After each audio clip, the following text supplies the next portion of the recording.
The merchant of Venice. Antonio was a merchant who lived in Venice, a port city in Italy. In those days, that is about 500 years ago, sea voyages were dangerous, and yet some adventurous merchants traveled across the seas.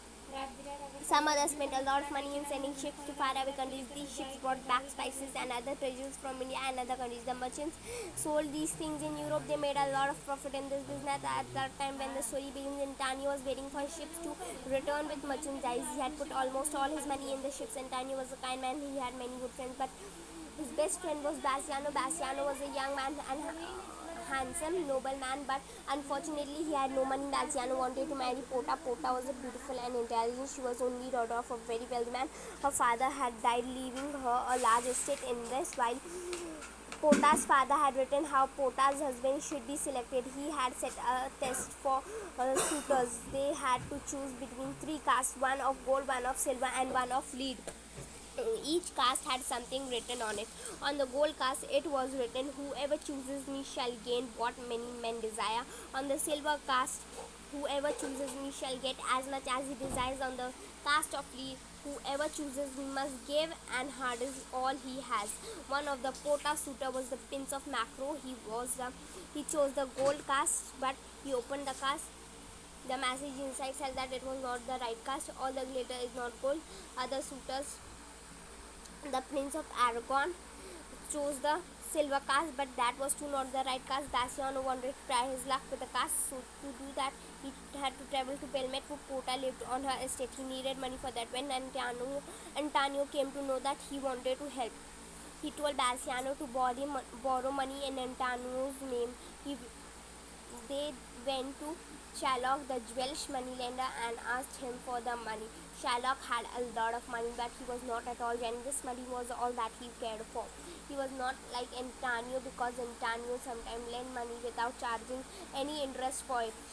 So Shylock decided to take advantage of this situation. He gave them the money on a strange condition. If Antonio failed to return the money within 3 months, Shylock would cut off a pound of Antonio's flesh. Antonio agreed to this and borrowed the money for Bassiano. Bassiano went to Belmet, where he saw the cast. He chose the lead one, that was the right cast, and Bassiano won Pota's hand by choosing it. Pota too was glad to marry Bassiano. In the meanwhile, Shylock heard that Antonio had lost his sheep. He was very happy that Antonio would not be able to pay the money. He took Antonio's to the court and demanded that to fill the strange and cruel condition. The Duke liked Antonio and was sorry for him. But what could he do? Antonio had written a bond to Shylock, and according to the last, Shylock was right. When Bassiano and Pota heard all this, they rushed to Venice. Pota had told Bassiano to pay Shylock twice the amount to save him, but Shylock was adamant. He demanded only a pound of Antonio's flesh. Everyone in the court, including the Duke, felt that Shylock's demand was inhuman. That the Duke asked Shylock to show mercy towards Antonio, but Shylock was not ready to do so. He felt that Antonio and others had treated him badly before, and he wanted to take revenge. Just then, a young lawyer entered the court. He said that he would fight Antonio's case.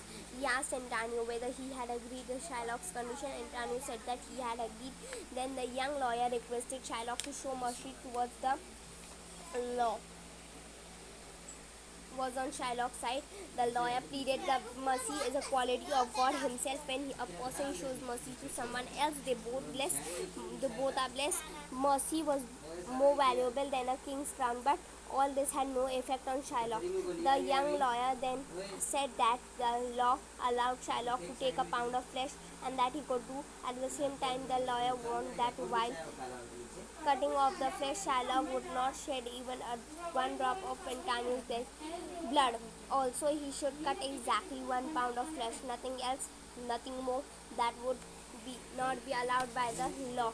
Shylock realized that could not do what the young lawyer asked him to do, and he accepted his defeat. Antonio's life was saved. Who was the young lawyer? Bassiano and Antonio found out later that it was none other than Pota himself, dressed as a young lawyer. Later, it was learned that Antonio's ship was safe, and so not in fact Antonio had lost his money. Thus, the story, which could have ended in a tragic manner, ended happily.